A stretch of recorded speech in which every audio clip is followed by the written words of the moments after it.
Hey, everybody, welcome back to The Spotlight. This is, of course, our show where we talk to folks in the pop culture space that makes the stuff that we love. And Peter and I are very excited to be joined by Star Trek royalty, Mr. Rick Sternbach. Rick, good evening. Oh, hey, great. Thanks to you guys. Good to be here. Yeah, well, we have been enjoying everything that you've done, Peter and I. You can tell by his garb and by what's behind me here in my studio that we are Star Trek nuts. We make a bi-weekly Star Trek show for the last 5 years. So we have been appreciating your work for far longer than Peter has been alive. But for me, since I was a teenager. But yeah, would get us started down the road. Tell us how you got started in the entertainment business. Ooh, let's see. Well, started out as a book and magazine illustrator. I was in Connecticut working for the New York market. So, different publishing companies in Manhattan. And when I got into the space and science fiction illustration, path, especially with the science fiction, I got to know a number of authors, editors, art directors. One of the first SF cons that I went to was LunaCon in New York in 1973. Oh my! And got to hang out with people like Harlan Ellison, David Gerald, Nice. L. Sprague de Camp, Fred Pohl, people like that. And over the years, got to illustrate their works. I had things appearing in Analog, Galaxy, FNSF, Fantasy and Science Fiction Magazine, Del Rey Books, Berkeley, and along with that, there's multiple DNA threads in operation here. I was starting to do straight astronomical, scientific works of art for different planetariums, magazines like Astronomy Magazine, Sky and Telescope, things like that. And, so the science fiction and astronomical art wove together through the 70s. And then in 1976, the World SF Con was in Kansas City. And goodness, who had a display room at the Kansas City World Con? Lucasfilm. Nice. Okay. Mark Hamill was there bouncing around in a Star Wars t-shirt. Got to talk to him for maybe 20 seconds. Yeah, that sounds about right. Curly Lippincott, who was the publicist for the film for Star Wars. Gary Kurtz, I got to talk to him, got to show off some of my artwork. And all around the room was Ralph McQuarrie's artwork for Star Wars. Wow. And there were black and white photos of various sets, various scenes that were shot. The movie hadn't come out yet. Right. But this room was full of what would be, Star Wars at the theater. That's impressive. And we eventually, we saw the film. Right. But, that was my first sort of semi-contact with, the studio production. Well, it would take another year for me to get my act together and make a scouting trip from Connecticut to Los Angeles. So late in 1977, I got to meet up with the folks at ILM, still next to the Van Nuys Airport. No, gosh. Oh, right, yeah. MGM, Disney. I got to meet with the folks at Paramount who were doing Star Trek Phase 2. Right. Oh, wow. Yeah. Okay. Joe Jennings real straight shooter production designer. Mm-hmm. Got to meet him, Mike Miner, some of the set designers. And Joe was a real straight shooter. He didn't have any work for me at the time. Okay, they were trying to make phase 2 work, but he didn't have anything for me. And but I left my samples, left a card, and did get hired by Disney on the Black Hole for about 2 months. Got to understand the studio process. Working with art directors, production designers, set designers, other illustrators, the folks in the shop building models, that sort of thing. Well, after a couple of months, they said, well, we have to lay you guys off. We have to go back and work on the script. Oh. Oh boy. Okay. Well, yeah, they had to go back and work on the script. The story that I was reading, while doing little things like storyboards, was a real head scratcher for me in terms of science fiction, effects for space movies and that sort of thing. All right, so they let us go.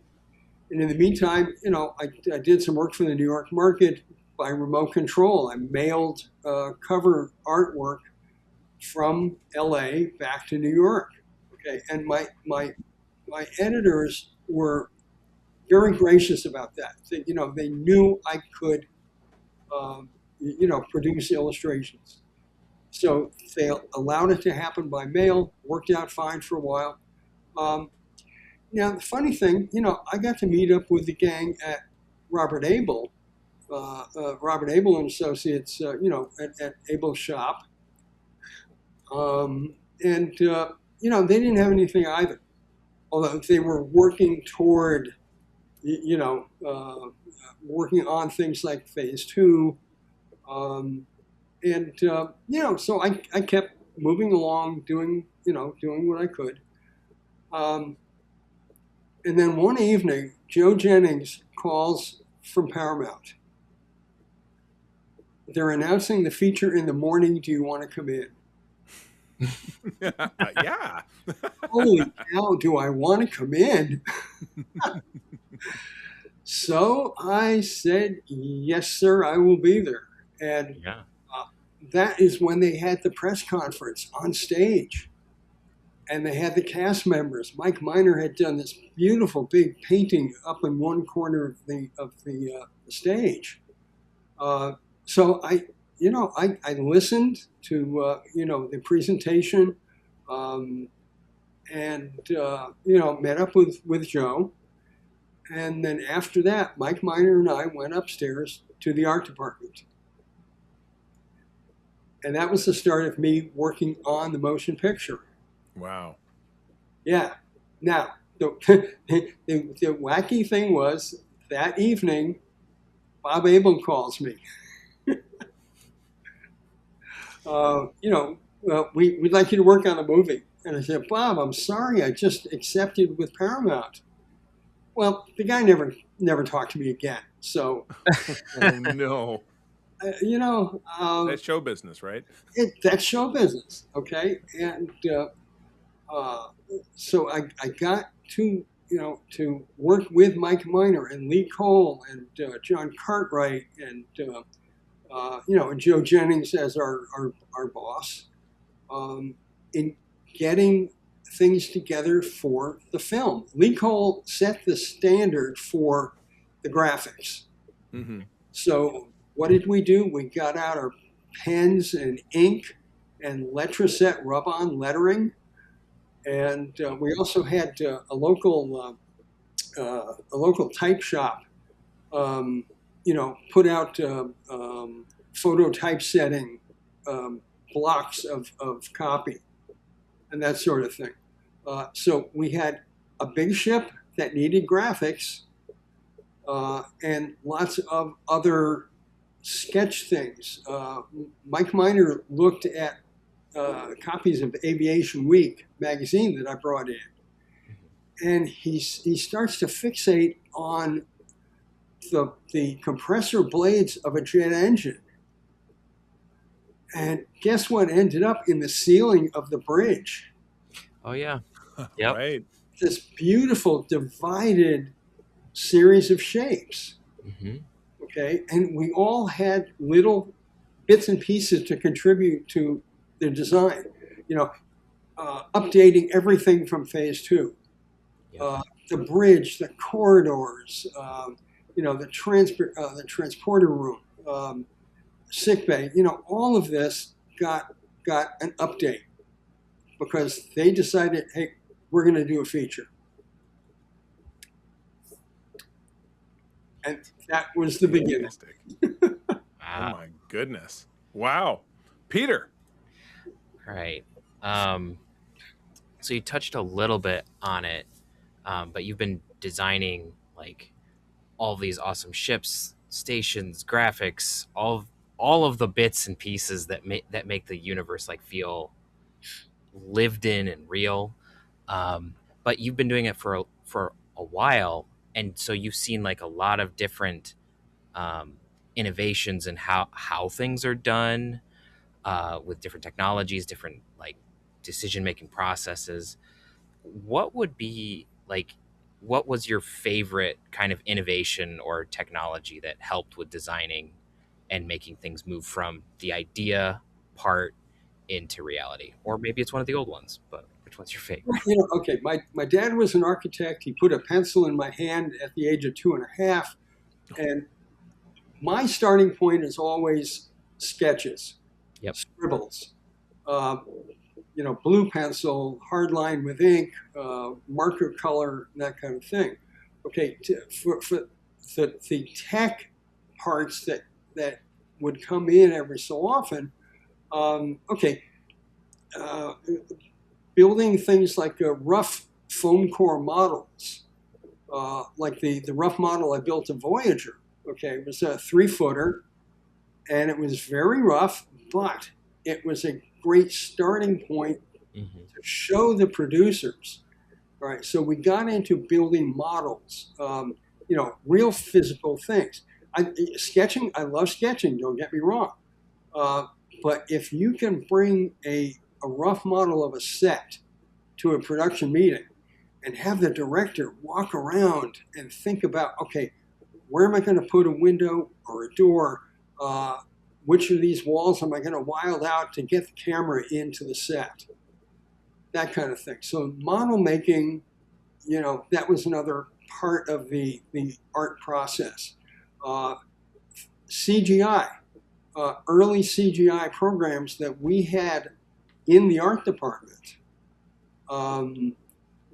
Things like Swivel 3D, Macromine 3D. Those eventually evolved into things like, Blender and SketchUp and Maya, Modo, and I've used all of these.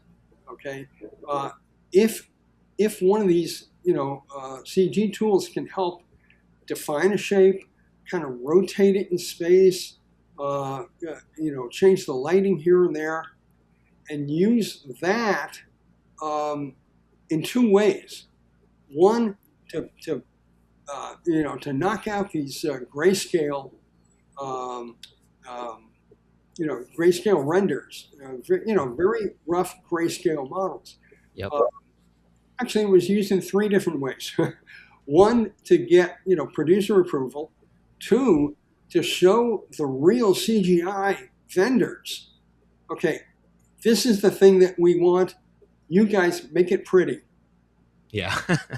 And they did that beautifully.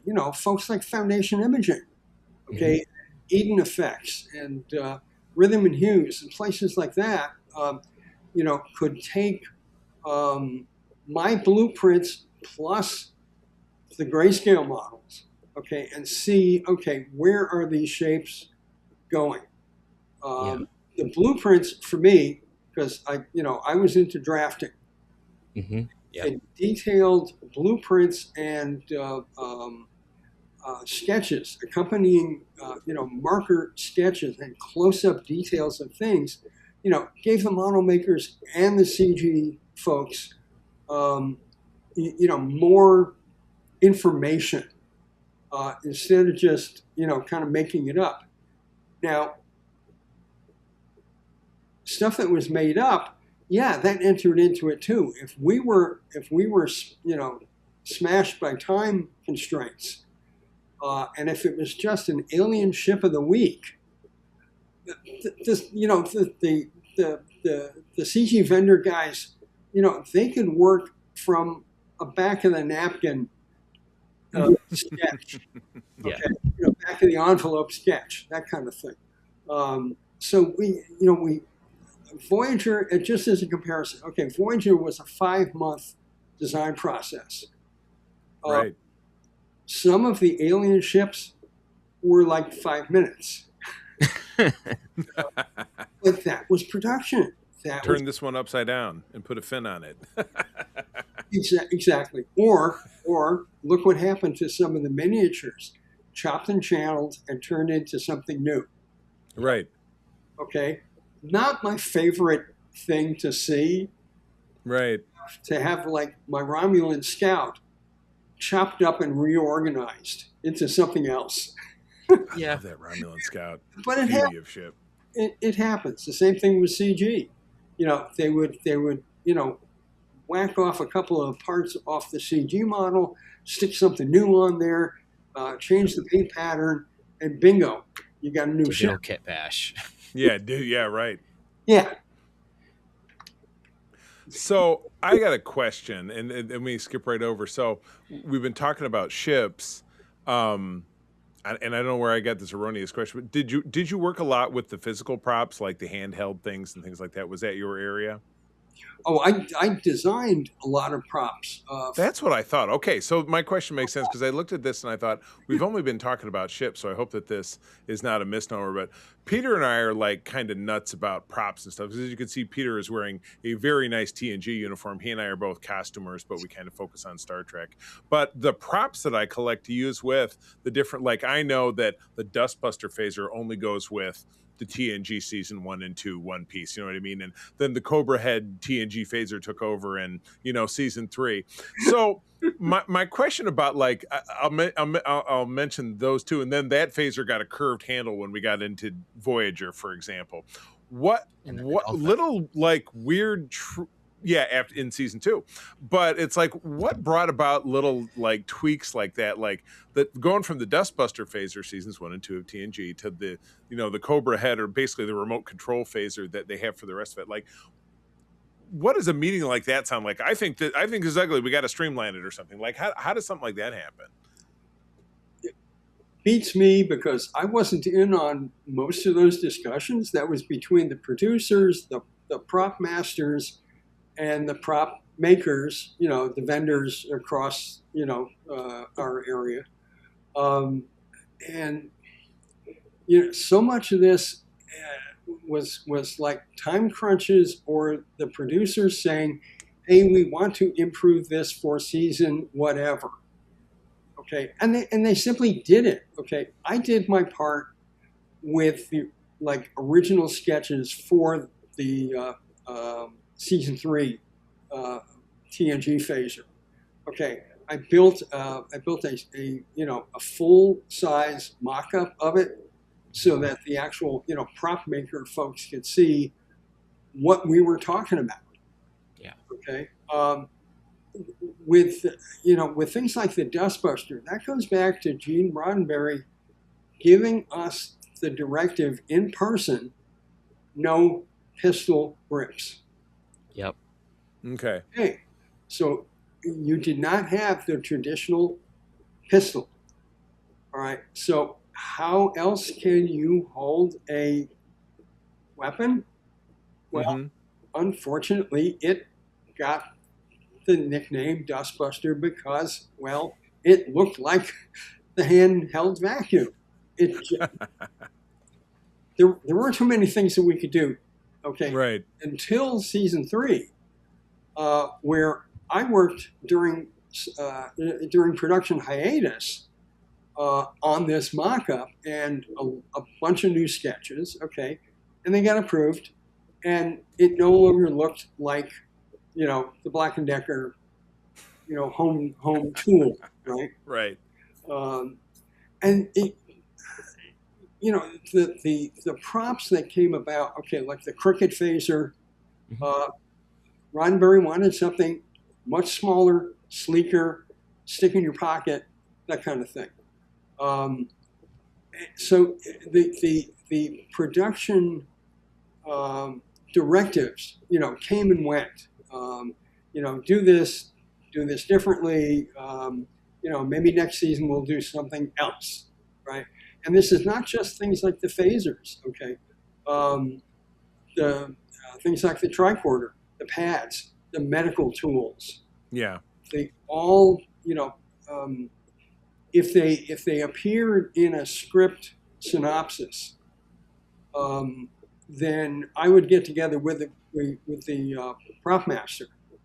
Okay, folks like Joe Longo on TNG. I mean, I miss Joe terribly, and he was great to work with.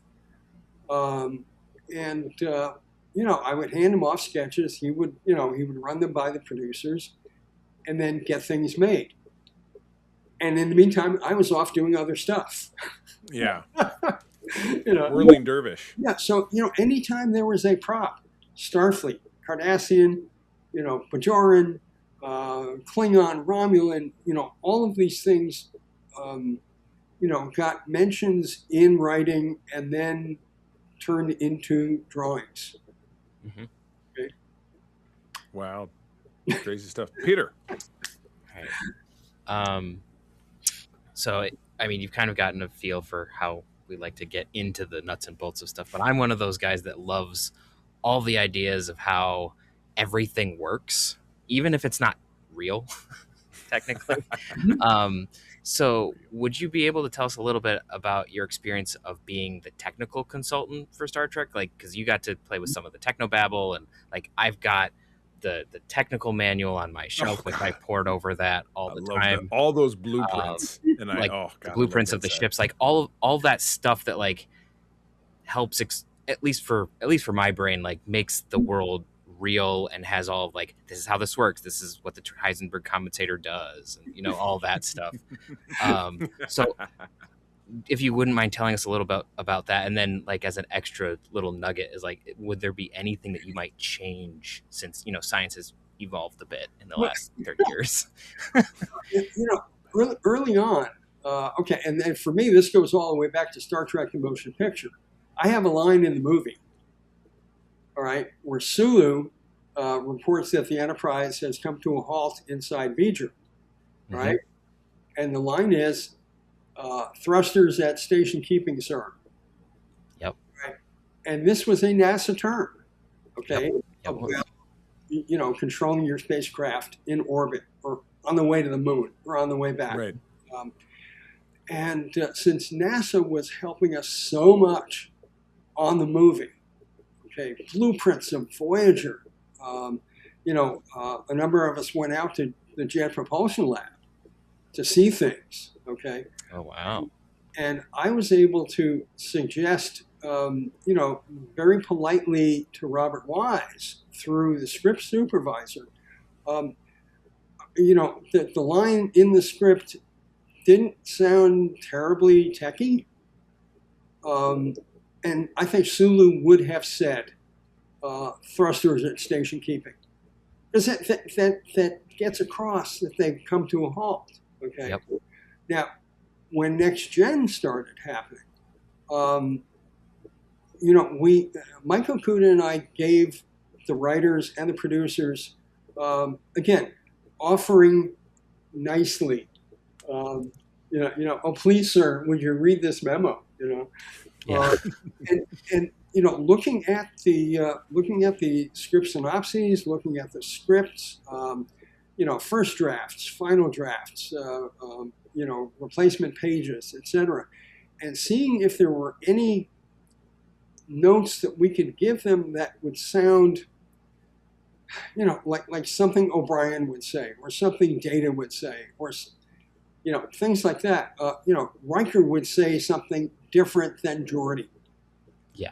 about a Right. technical thing. And I think over the years, they were very good listeners, like 75% of the time. Yeah.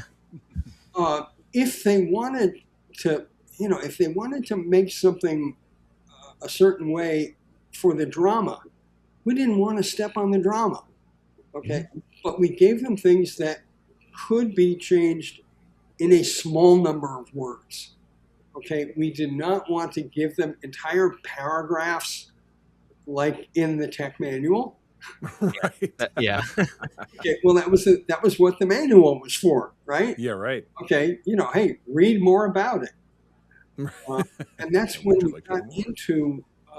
into, more detailed ideas about, okay, how does the phaser work? How do isolinear chips work? How does warp drive work? Mm-hmm. And the writers were very good about, maybe going back and looking at the manual after it was published, and maybe, using, a couple of cool words here and there. Yeah.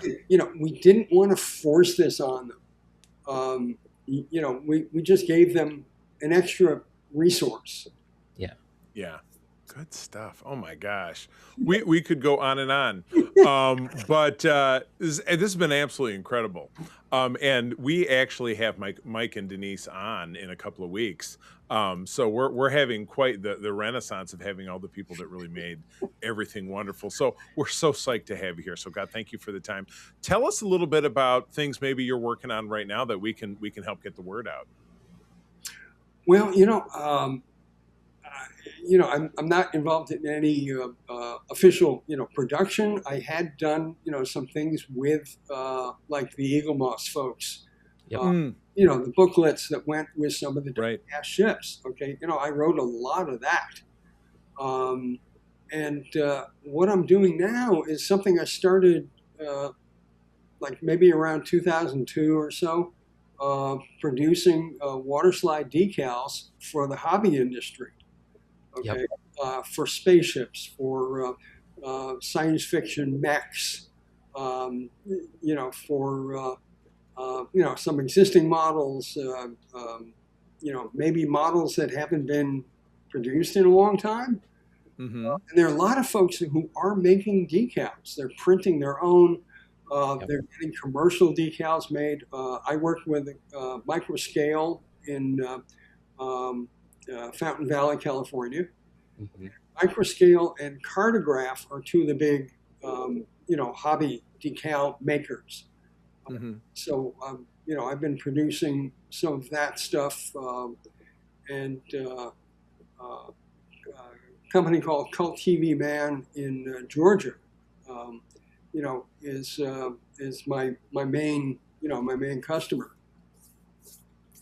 So I'm doing that, and on the side, I'm playing with a Star Trek based story.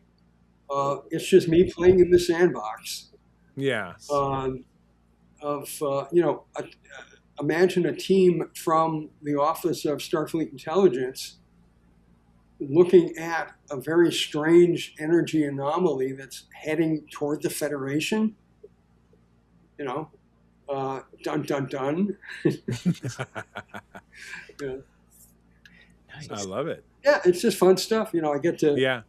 Peter and I dabble a little bit too. Peter works in audio dramas. I've always got stories rattling around in my head. So I too am a big fan of the sandbox. So, oh my God, Rick. Well, this is absolutely terrific. Thank you so much for being here and educating us on everything that you've done. So Yeah, greatly awesome. Appreciate that. Well, and listeners of the show, fans of the show, please visit us over at patreon.com/secretfriendsunite. You can find all of our great content and all of our great nearly 100 spotlight interviews, including our incredible conversation with Rick Sternbach. Rick, thank you again for being here.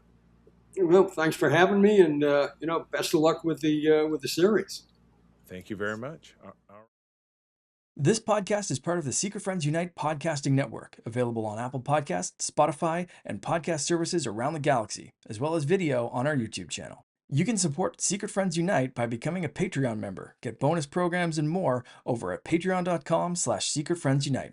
Join our Discord community for even more discussions on all things geek. For all the latest updates on Secret Friends Unite, make sure to follow us on Threads at secret.friends.unite and visit secretfriendsunite.com.